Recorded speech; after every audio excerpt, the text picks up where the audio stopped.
Hai dan Assalamualaikum. Kami dari kelas Sistem Maklumat Perakaunan dan Kawalan dari Set 2. Ahli kumpulan kami adalah Nadia Husna, Muhammad Muhsin dan Karinul Majid. Hai dan Assalamualaikum. Nama saya Nadia Husna binti Muhammad Fazil, bernombor metrik A168832. Hai, Assalamualaikum. Nama saya Muhammad Muhsin bin Suhaimi dan nombor metrik saya ialah A169078. Hai, nama saya Karinul Majid bin Saleh Salim, bernombor metrik A168590. Bagi pendahuluan, laporan projek ini disediakan bagi mendedahkan kepada pelajar bagaimana secara praktikalnya sistem maklumat perakaunan dan kawalan dilakukan dengan menggunakan Zero Accounting Software. Pelajar dikehendaki memilih satu syarikat kecil atau sederhana yang tidak mempunyai sistem maklumat perakaunan yang betul dan sistematik. Ianya sekaligus dapat membantu syarikat berkenaan dalam mengurus syarikat dan secara tidak langsung dapat meningkat prestasi perniagaan. Sekarang saya akan meneruskan dengan latar belakang syarikat. Syarikat yang telah kami pilih adalah Nailah First Enterprise. Pemiliknya adalah Nazirah binti Saleh Salim. Sifat perniagaan tersebut adalah syarikat telah menjual keripik pisang dan granola pack combo. Struktur atau pemilikan adalah milikan tunggal. Tahun mula beroperasi pada tahun 2016. Lokasi atau alamat syarikat adalah dijual di Shopee Malaysia. Seterusnya adalah analisis laporan kewangan syarikat Nailah First Enterprise. Berikut adalah penyata untung rugi kewangan Nailah First Enterprise bagi bulan Februari hingga April 2020 yang telah disediakan berdasarkan maklumat dokumen yang diterima dari Nazirah binti Saleh Salim. Berdasarkan penyata untung rugi bagi bulan Februari hingga April tahun 2020, didapati untung bersih bagi Nailah First Enterprise adalah sebanyak RM5,030.77 iaitu 95% dari jumlah hasil jualan yang diperolehi iaitu RM5,275.44. Perbelanjaan perniagaan untuk ketiga-tiga bulan tersebut adalah sebanyak RM244.67 iaitu charge servis dan komisen. Perbelanjaan ini merangkumi 4.64% daripada jumlah hasil jualan. Berdasarkan imbangan duga pada 31 April 2020, Cik Nazirah mempunyai aset semasa yang tinggi iaitu tunai. Hal ini kerana syarikat ini juga mempunyai perniagaan menggunakan tunai. Perniagaan ini menggunakan modal hasil daripada simpanan sendiri di mana mereka tidak mengambil sebarang pinjaman luar untuk dijadikan sebagai modal tambahan. Seterusnya adalah faktor yang menyumbang kepada keuntungan perniagaan yang tinggi. Yang pertama adalah perniagaan melibatkan kos operasi yang rendah. Caj perkhidmatan yang dilibatkan oleh Nailah First Enterprise adalah rendah. Setelah meneliti segala kos yang dilibatkan oleh mereka, kami mendapati bahawa caj perkhidmatan dan komisen menjadi faktor utama untung syarikat memperoleh keuntungan yang sangat tinggi. Oleh itu, kami mahukan Cik Nazirah teruskan operasi walaupun syarikat yang kecil.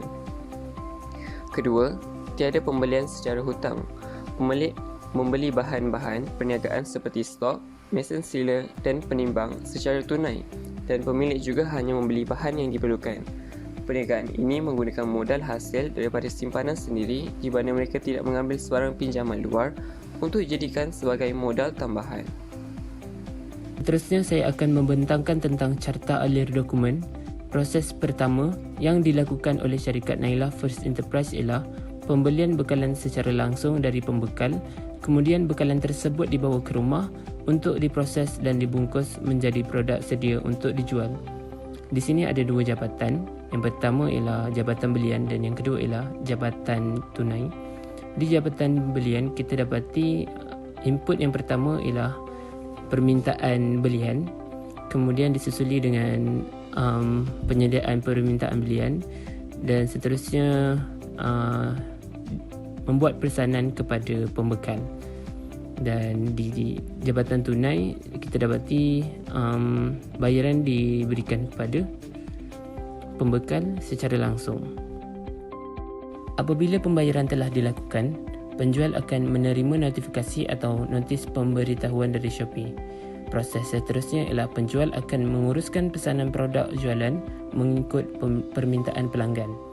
Proses yang terakhir adalah proses di mana produk-produk dibungkus dan dipos kepada pelanggan dengan menggunakan perkhidmatan pos, kurier dan penghantaran barang. Di sini ada dua jabatan, iaitu jabatan inventory dan jabatan kawalan jualan. Di jabatan inventory, seperti mana yang diceritakan, penjual akan menguruskan pesanan produk produk jualan mengikut permintaan pelanggan, dan di situ ada hubung kait antara jabatan inventory dan jabatan jualan, di mana inventory yang telah disusun dihantar kepada jabatan jualan, kawalan jualan untuk diuruskan mengikut pesanan produk jualan. Dan seterusnya dihantar kepada pelanggan menggunakan perkhidmatan pos, kurier dan penghantaran barang. Seterusnya adalah analisis kawalan dalaman dan penyelesaian. Yang pertama adalah dokumen. Kawalan dalaman bagi urusan perekodan dokumen adalah sangat baik. Hal ini kerana Cik Nazirah merekodkan semua transaksi jualan di dalam buku perniagaan dan catatan di dalam penyata bank. Terdapat banyak transaksi jualan yang berlaku dalam sehari, tetapi syarikat ini mampu untuk merekod semua transaksi.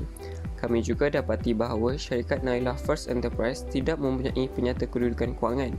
Jadi dengan kemudahan zero, kita akan mengasingkan setiap elemen dalam transaksi jualan. Seterusnya, pengasahan. Tiada isu yang timbul dari segi pengasahan kerana semua transaksi yang dilakukan akan disemak dan disahkan oleh Cik Nazirah setelah pelanggan membayar barang yang telah dijual. Seterusnya, bahagian pengasingan tugas. Kebanyakan tugas dalam perniagaan adalah dijalankan oleh Cik Nazirah sendiri, termasuk berkomunikasi dengan pelanggan dan belian bahan stok, pos barang jualan dan juga membuat perekodan transaksi perniagaan.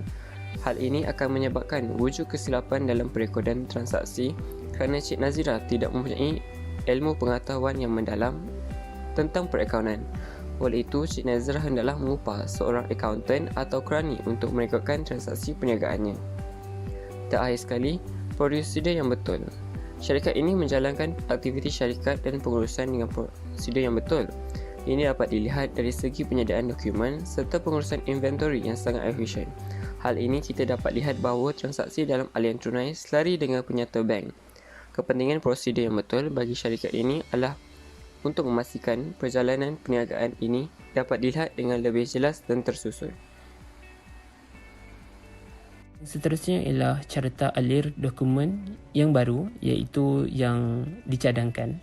Carta alir dokumen ini merupakan cadangan kepada syarikat untuk perancangan perniagaan yang efektif pada masa hadapan.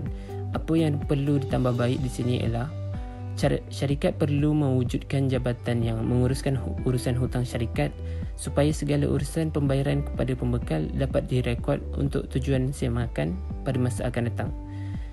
Di sini jabatan yang terlibat ialah jabatan belian dan penambahan cadangan ialah jabatan pemiutang dan serta jabatan tunai. Yang tidak terlibat ialah jabatan inventory dan jabatan kawalan jualan.